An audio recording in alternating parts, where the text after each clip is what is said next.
Hello and welcome to Croxon's Historical Pub Tours. My name is John and behind the camera is Jill. Today we will be in Charing Cross and the Strand, visiting 7 delightful pubs plus some places of historical interest. This will probably be the shortest walking distance we will encounter on any of these tours, so no need to get fit. However, it is still a really interesting tour packed with some fascinating and intriguing stories. We start our tour at Charing Cross between the railway station and the Strand. The name Charing derives from the Old English word serin, meaning bend, referring to a curve in the River Thames. The cross refers to the Eleanor Cross, erected by Edward I in memory of his queen. The origin of the term Strand is Old English for a beach or edge of a river. Remember that before the embankment was built in the 19th century, this area was much closer to the river. Now, let's talk about the cross. Medieval royal marriages tend to be arranged for diplomatic reasons or to strengthen alliances.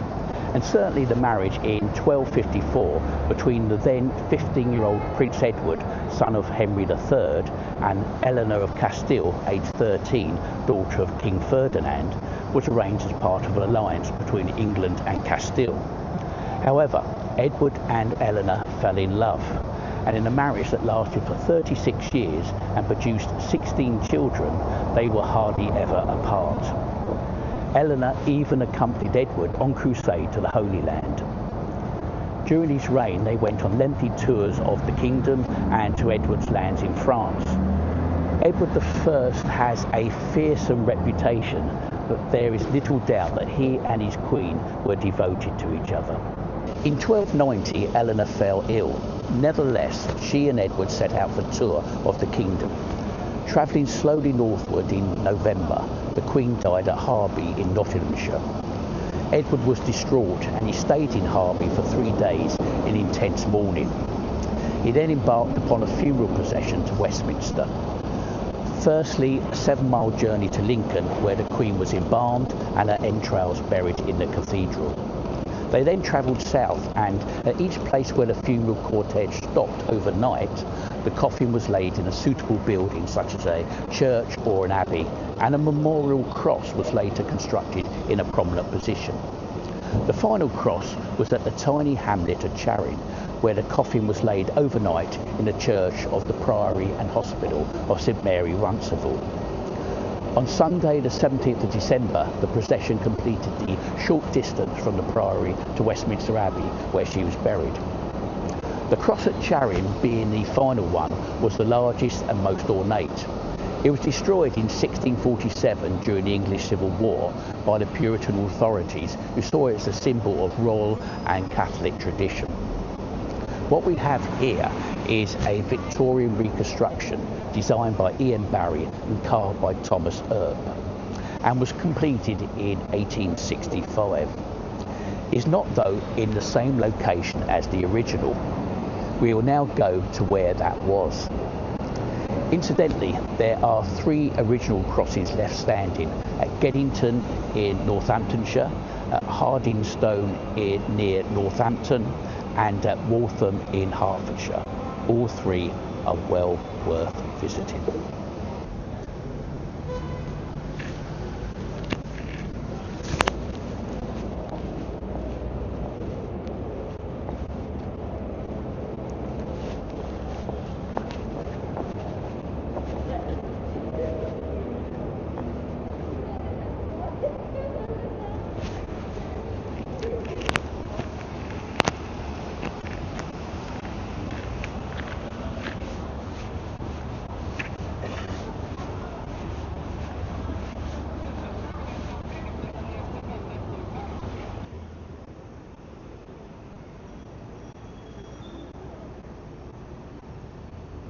Here we are on the south side of Trafalgar Square, looking down to Whitehall.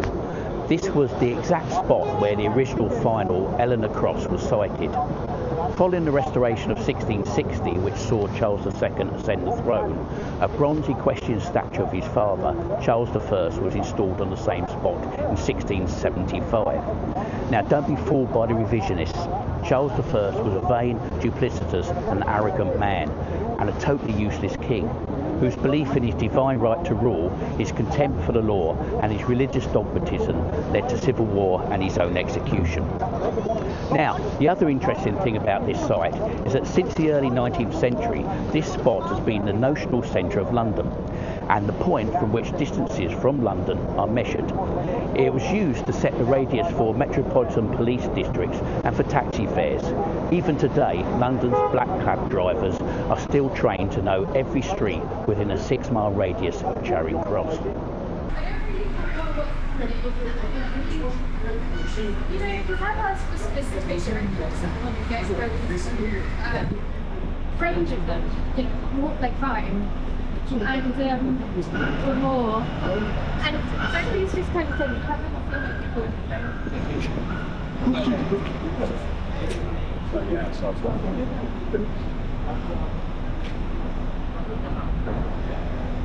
The Sherlock Holmes was originally a small hotel known first in the early 1880s as the Northumberland Hotel, later as the Northumberland Arms. It appeared as the latter in 2 of Sir Arthur Conan Doyle's Sherlock Holmes stories, The Adventures of the Lone Bachelor and The Hound of the Baskervilles. Also, the Turkish baths that Holmes once used to frequent, located next to the hotel. The Victorian style interior of the ground floor is an ultimate pub's heritage. The main bar is spacious and airy. It has a dark bar and floor. But the main area of interest in the pub is the collection of memorabilia relating to the greatest fictional detective of all time, Sherlock Holmes. The display was first collated for the Festival of Britain in 1951. 4 Holmes enthusiasts, with the support of the family of Sir Arthur Conan Doyle, planned the exhibition, a reproduction of Holmes' sitting room at 221B Baker Street. The Northumberland Arms was refurbished and reopened under its present name in December 1957. The then owners Whitbread were able to purchase the entire Sherlock Holmes exhibition after he returned from a world tour. The pub was restored to a late Victorian form, and the main exhibit, a detailed replica of a corner of Holmes's fictional apartment, was installed on the upstairs floor in the restaurant area, where it is on display behind glass. Other memorabilia in the various rooms include theatre posters, Dr. Watson's old service revolver, political cartoons, and stuffed and mounted head of the Hound of the Baskervilles. Over the years, the exhibits in the downstairs bar areas have been augmented with photographs of the actors who have played Holmes and Watson since the original display was set up. The collection is curated and maintained by the Sherlock Holmes Society of London. The pub was refurbished in the spring of 2025 at a large cost, but retaining all the Holmes memorabilia.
The Charing Cross Turkish bath was one of a number owned by Henry and James Ford Neville. It was split into two sections, one for the men and one for women. Here on Craven Passage we can see the entrance to the women's section. The baths closed in 1948 and almost all the interior fixtures and fittings were removed. This entrance is probably the only remaining vestige of the baths. The baths feature at the beginning of an Arthur Conan Doyle story, The Illustrious Client. I will now read Watson's opening paragraph. Both Holmes and I had a week list for the Turkish bath. It was over a smoke in the pleasant lassitude of the drawing room that I found him less reticent and more human than anywhere else. On the upper floor of the Northumberland Avenue establishment, there is an isolated corner where two couches lie side by side. It was on these that we lay upon September the 3rd, 1902, the day when my narrative begins. I had asked him whether anything was stirring, and for answer he had shot his long, thin, nervous arm out of the sheets which enveloped him, and had drawn an envelope from the inside pocket of the coat which hung beside him.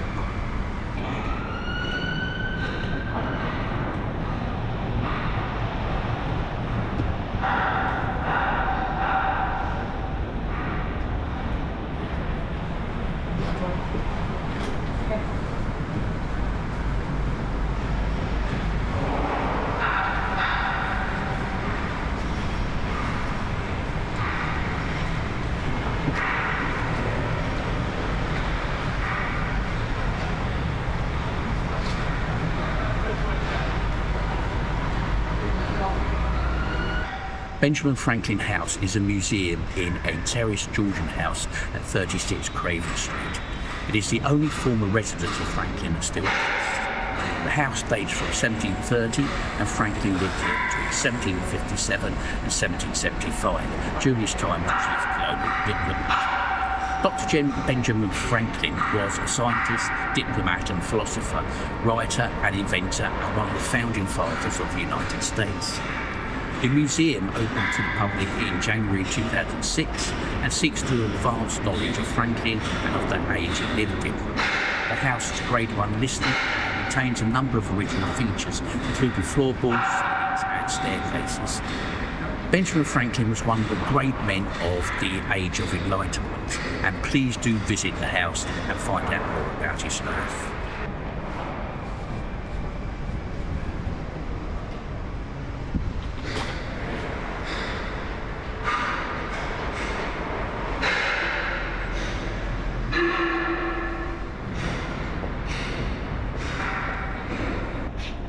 The Ship and Shovel is in fact two pubs opposite each other in Craven Passage and linked by an underground tunnel and shared cellar.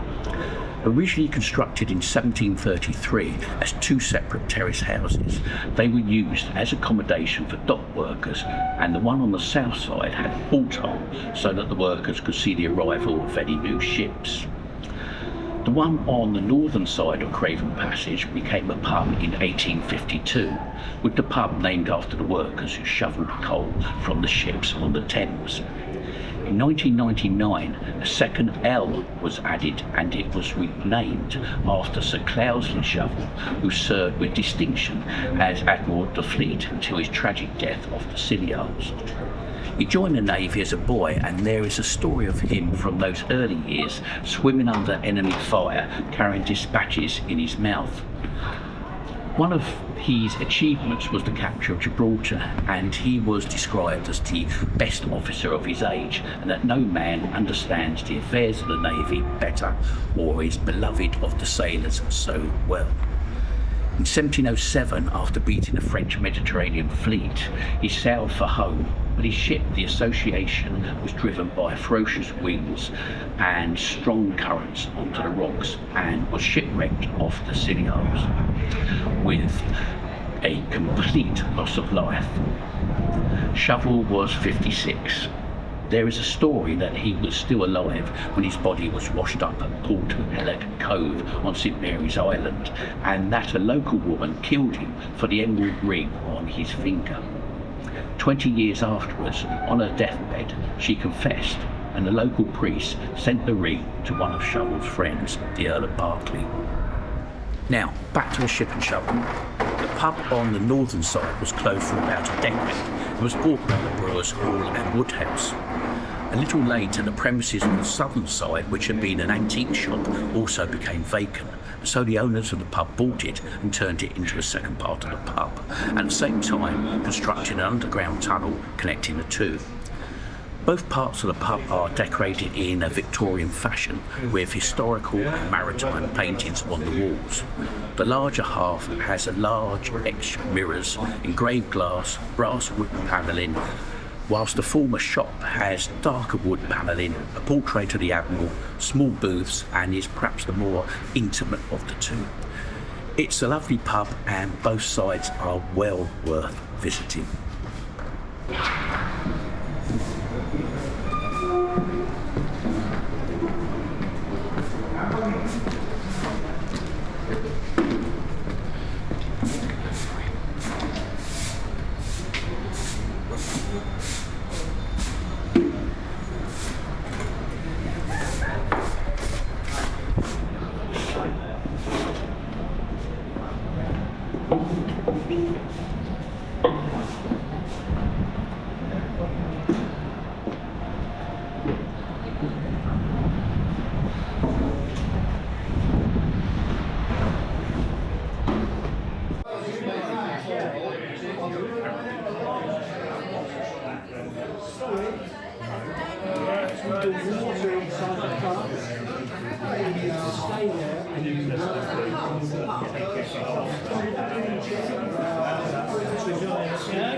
Good scoring. Get yourself down there, John.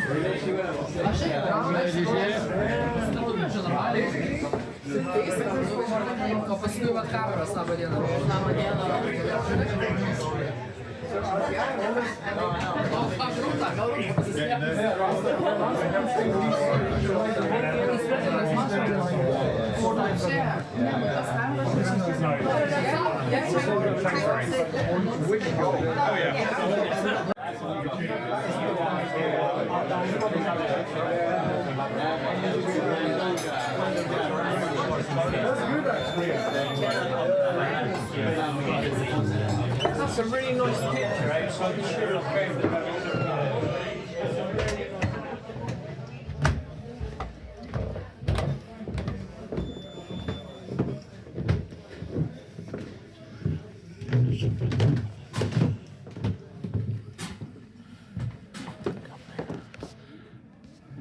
Sorry.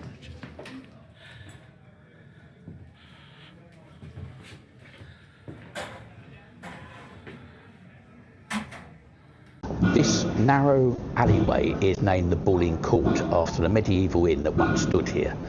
In December 1897, William Terrace, a well-known swashbuckling actor, was stabbed to death in this alleyway by a disgruntled stagehand from the nearby Adelphi Theatre.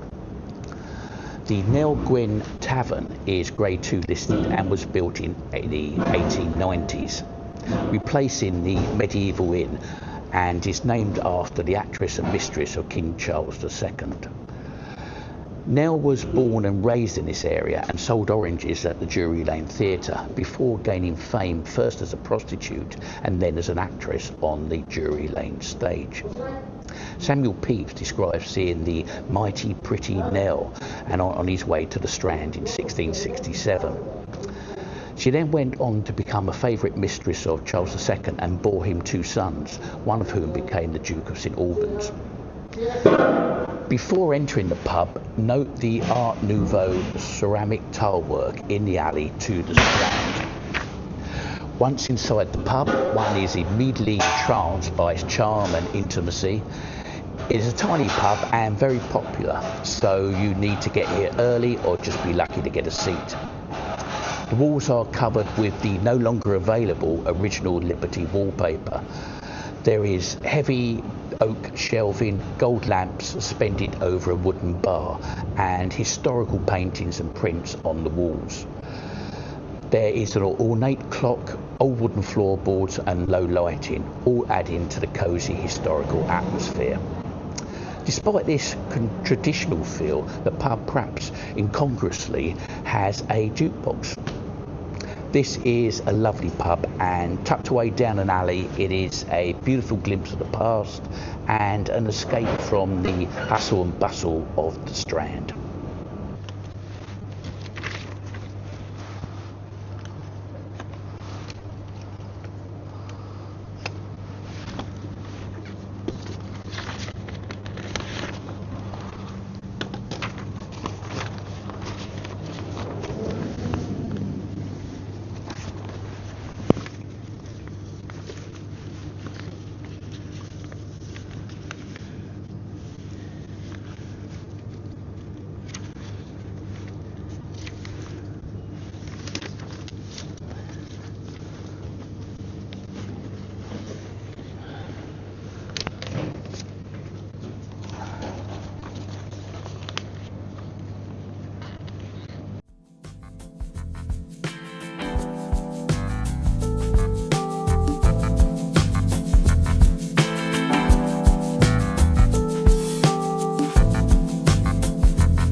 The Lyceum Tavern faces onto the busy Strand.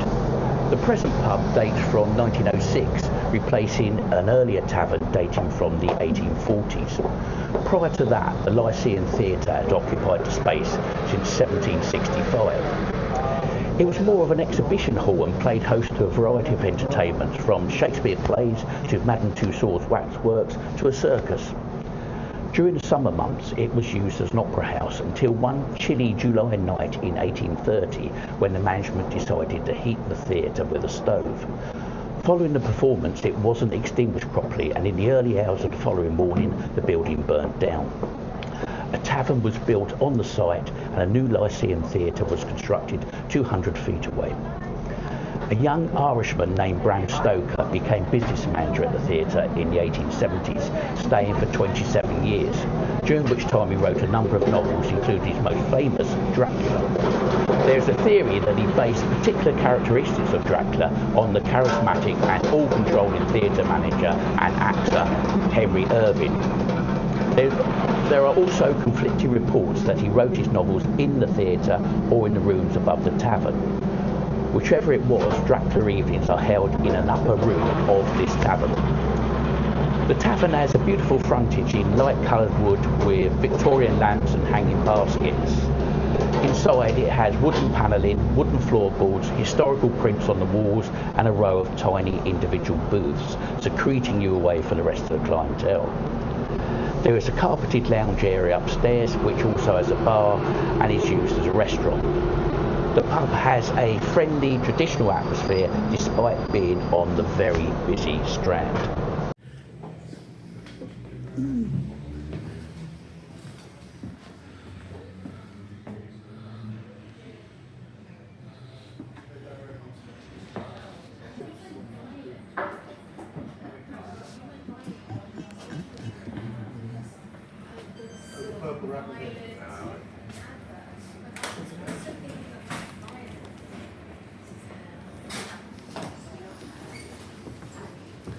No, please.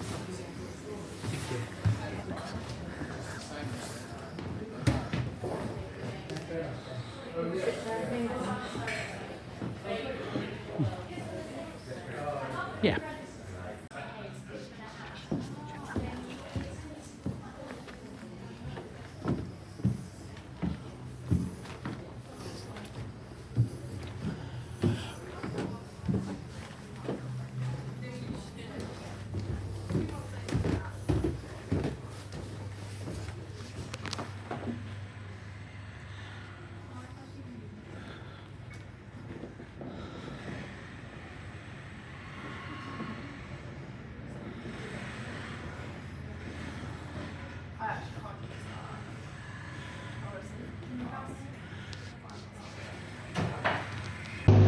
The Wellington is a traditional London pub on the corner of the Strand and Wellington Street. It was built in 1903 and is named after the victor of Waterloo. It has light stone frontage with large windows, and there is an extensive seating area outside next to the Lyceum Theatre.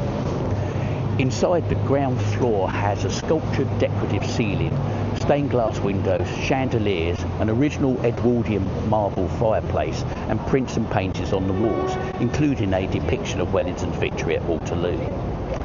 At the end of the room there are large mirrors set in marble effect surrounds. There's half wooden panelling on the walls and on the bar front. There is a large comfortable upstairs room and another bar there that is used as a restaurant. Both the ground floor and upstairs areas are bright and colourful.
Here we are outside the world-famous Savoy Hotel and Savoy Theatre.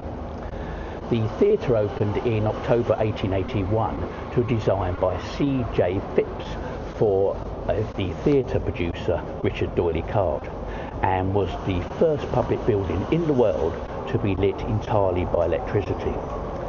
The hotel opened in August 1889, and the reason why both theatre and hotel are named the Savoy is because they are built on the site of the medieval Savoy Palace. In 1246, King Henry III granted the land between the Strand and the Thames to an uncle of Queen Eleanor, Peter, Count of Savoy, hence the name. Upon his death, it passed to a monastery in Savoy. The monastery sold it to Queen Eleanor, and in 1285 she passed the estate to a second son, Edmund, Earl of Lancaster. His descendants, the Dukes of Lancaster, lived here until it was burnt to the ground during the Peasants' Revolt of 1381. The reason why it was targeted was because the owner of that time was John of Gaunt, Duke of Lancaster. Gaunt was the uncle of the young Richard II and was seen as the leading figure on the Royal Council. High taxation, the operation of serfdom, and numerous fines and levies all led to the Great Revolt, and many blamed Gaunt for this and for the perceived corruption and mismanagement of government, and he became one of the most hated men in the country. John of Gaunt had completely rebuilt the Savoy Palace, and by this time it was a huge, luxurious building containing items of enormous wealth and beauty. On the afternoon of the 13th of June, rebels broke into the palace and destroyed cloth, coverlets, books, beds and jewels. Jewellery set with precious stones were smashed with axes and ground into dust. Silverware was thrown into the river and garments were shredded. The cellars were broken into and Gaunt's wine was drunk. Gaunt would have certainly been killed if he wasn't away in the north, so the rebels made do with a mock puppet. They placed one of his jackets on a lance and shot arrows into it before hacking it to pieces with their axes. They then filled the hall with the Duke's belongings and set it alight. Gunpowder then blew the palace apart and it was destroyed. The site was later used in Tudor times as hospital for 100 poor people, and then in the 17th century as barracks. But the magnificent palace itself was just a name and a memory.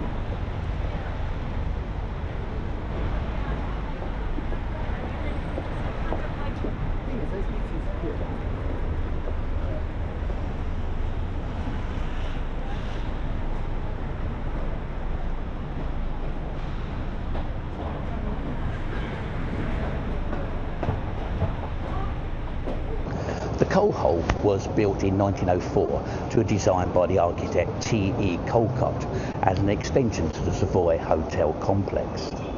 It has no connection to the demolished Coal Hole Tavern in nearby Fountains Court, where the Wolf Club and the great Victorian actor Edmund Kean, famous for his interpretations of Shakespearean tragedies, met, and where Renton Nicholson held his infamous but popular judge and jury shows.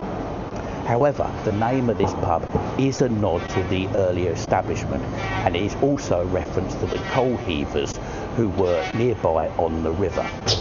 The building is much larger than it seems from its entrance on the Strand, with high ceilings, an indoor balcony and considerable depth.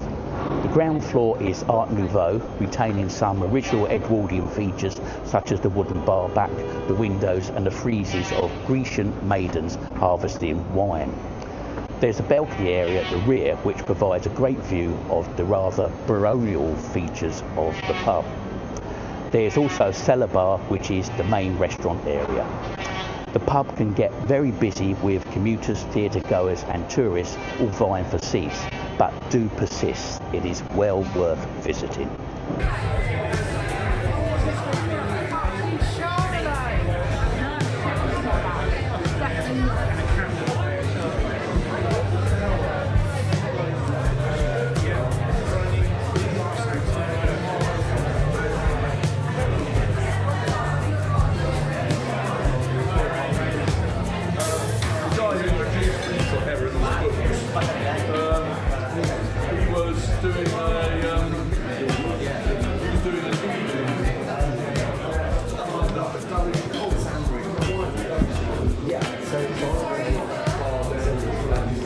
Sorry, I was just, I'm not going up there.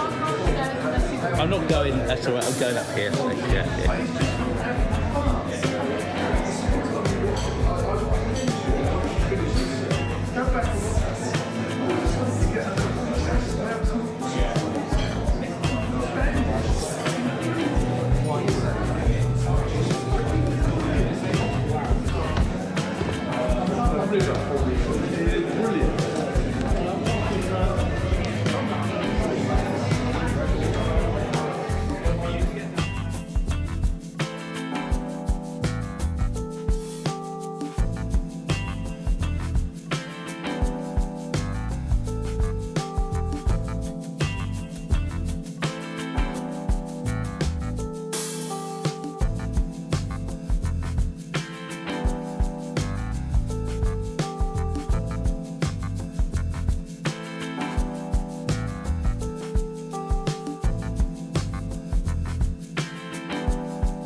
Here we are at the corner of Savoy Hill and Savoy Steps.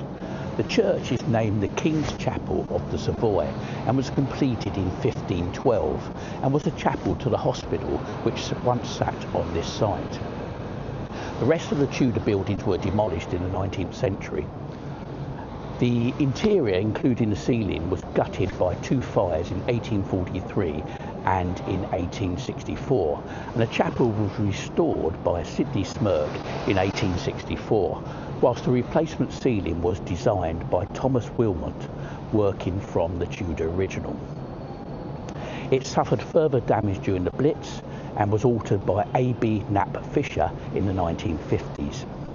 This is a small, rather beautiful church and is a bit of a hidden gem and well worth visiting, with the undoubted highlight the stunningly beautiful ceiling.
However beautiful the interior of the church is, it is not the main reason that we are here. Here, on the Savoy steps, on the 7th of May 1965, Bob Dylan stood on about this spot and filmed the very first modern music video to accompany his song Subterranean Homesick Blues, the first track on his then album Bringing It All Back Home.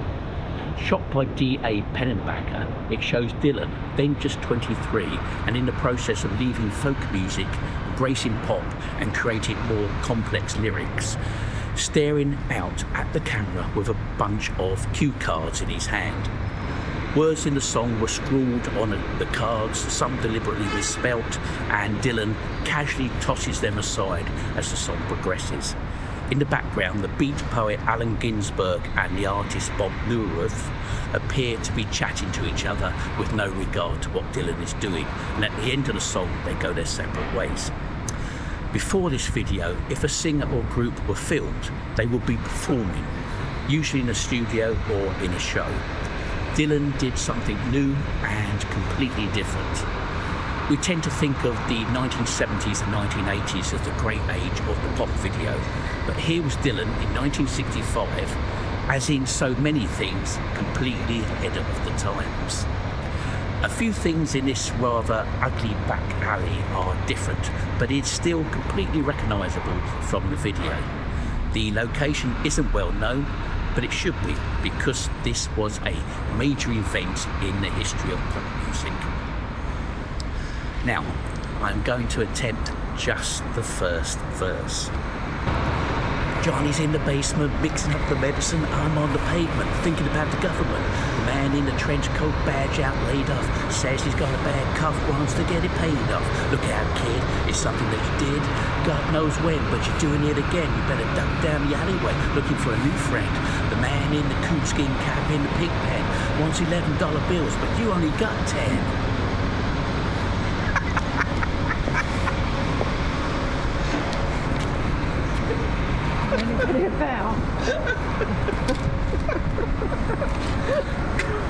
Wow. Yeah.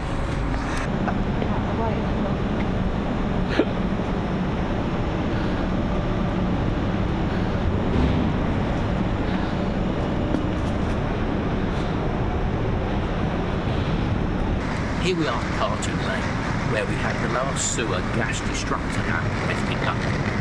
The mid-19th century, Sir Joseph Glasgow designed to connect an underground sewerage system across London, bringing the waste into a low-level sewer that extended beneath reclaimed land along the north bank of the River Thames, named the Embankment, which then carried the sewage eastwards into the Thames estuary downriver from the main concentration of people. The sewer gas destructor lamp, invented by Joseph Webb, was designed to burn off the explosive methane gas and eliminate the smell. The flame created an updraft, drawing up all the gases and burning it off. It also served to light the area. It is now a protected historical landmark and yet another example of Victorian ingenuity. Gordon's Wine Bar was established in 1890 and is thought to be the oldest wine bar in London. I first came here with a good friend of mine, and in those days one had to navigate the steep and potentially treacherous steps down to the bar. Nowadays they have changed the entrance to one in the side street, which is just a few steps into the premises, so less chance of falling. Inside it is a vaulted candlelit cellar, subterranean cave light with low ceilings. There are no windows and is lit only by candlelight and is hugely atmospheric. The walls are covered in historical pictures, prints, photos and newspaper cuttings, plus 18th century memorabilia, while outside there's a large terrace area with seating under heated awnings. It boasts a huge array of wines from around the globe, with old oak barrels filled with sherries and port, and to accompany the wine, a large selection of cheeses. The history of Gordon's is interesting. It was opened in 1890 by a free vintner, Angus Staff Gordon. He was succeeded by his son and then by his grandson. All three men had the same name. Despite its fame and being frequented by acting greats such as Laurence Olivier and Vivian Leigh, it closed for a while before in 1974 Lewis Gordon, no relation to the previous Gordons, purchased the wine bar and ran Gordon's for 28 years, preserving its distinct character. After Lewis sadly died in 2002, the bar has been run by his wife Wendy and son Simon. They have continued the tradition of preserving the original decor and selling only wine, port and sherry. They have though expanded into Watergate Walk to establish their terrace bar. One other thing to note is that Rudyard Kipling lived in the room above from 1889 to 1891 and wrote his first novel, The Light That Failed, here. Despite all the recent woke hysteria surrounding him, Kipling was a very fine journalist, short story writer, novelist and poet. In 1907 he was awarded the Nobel Prize for Literature, the first English language writer to receive the prize, and at the age 41 is still the youngest to receive the award. Now, Gordon's Wine Bar is a wonderful establishment. It is a charming, romantic and historic venue, selling good quality wine in a lovely atmosphere. If you are in this area, please do not miss it.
Stunning, isn't it?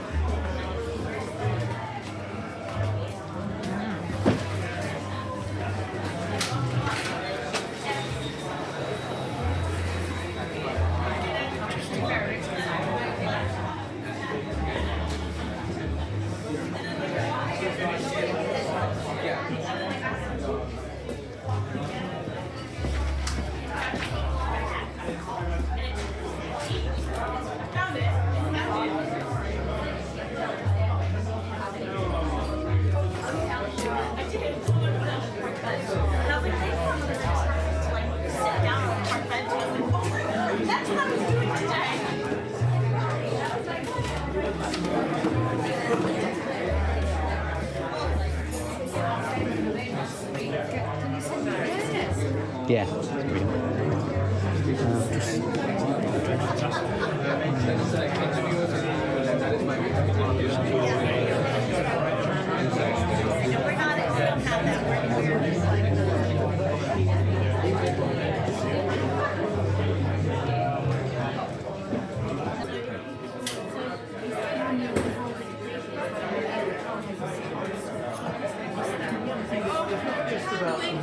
Are you taking Winnie? Yeah. Just what I was going to do. So they do that. And the sun part of London right now.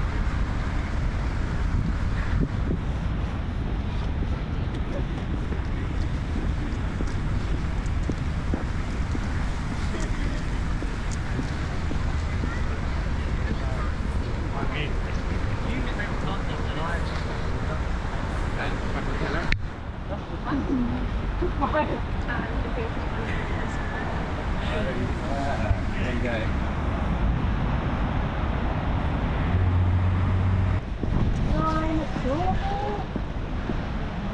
Oh, but tomorrow again, let me buy you back.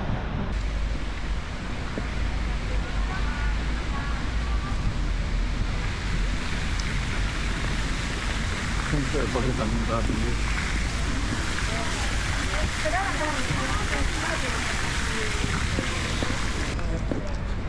just some of the door I've just sorted out.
We finish our tour at the Victoria Embankment Gardens, designed by Alexander Mackenzie and opened in 1875, and which are part of a series of open spaces along the Victoria Embankment. The park has trees, shrubs and various statues, including John Stuart Mill and Robert Burns, but it is a stone gate that is the most intriguing feature of the park. This site was formerly occupied by York House, one of a series of grand mansions that once stood along the Strand. It was granted to the Archbishop of York in 1556, and he retained that name for the rest of its existence. Early in the 17th century, it was acquired by the first Duke of Buckingham, and in 1626 he had the Watergate constructed to provide easy access to the river. It is now a rather sad and neglected site, lying some 150 metres from the banks of the Thames, due to the substantial riverside land reclamation of Sir Joseph Bazalgette's construction of the embankment. That's the end of the tour. Both Charing Cross and the Embankment tube stations are about a 2-minute walk along the road.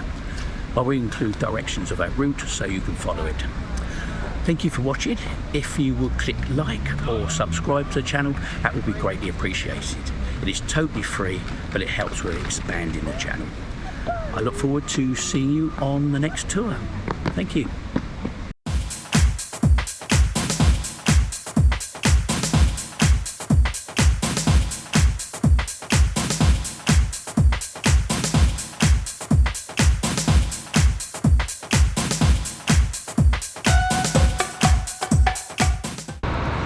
Johnny's in the basement mixing up the medicine. I'm on the pavement thinking about the government.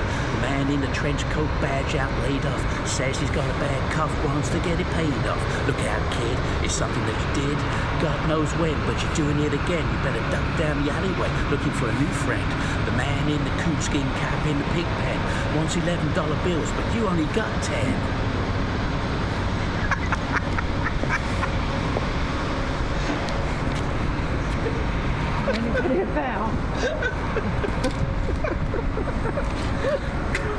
Wow. Yeah. A bit more rap. It was a bit more, M&M than it was. But hey ho, you done well. Shall I do it again? No. Thanks.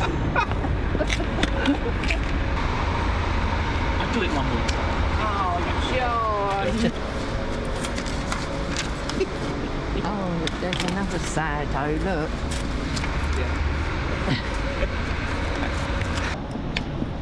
Bob Dylan fan. It is, yeah, it is historic, it is. Sad There's two of you about then.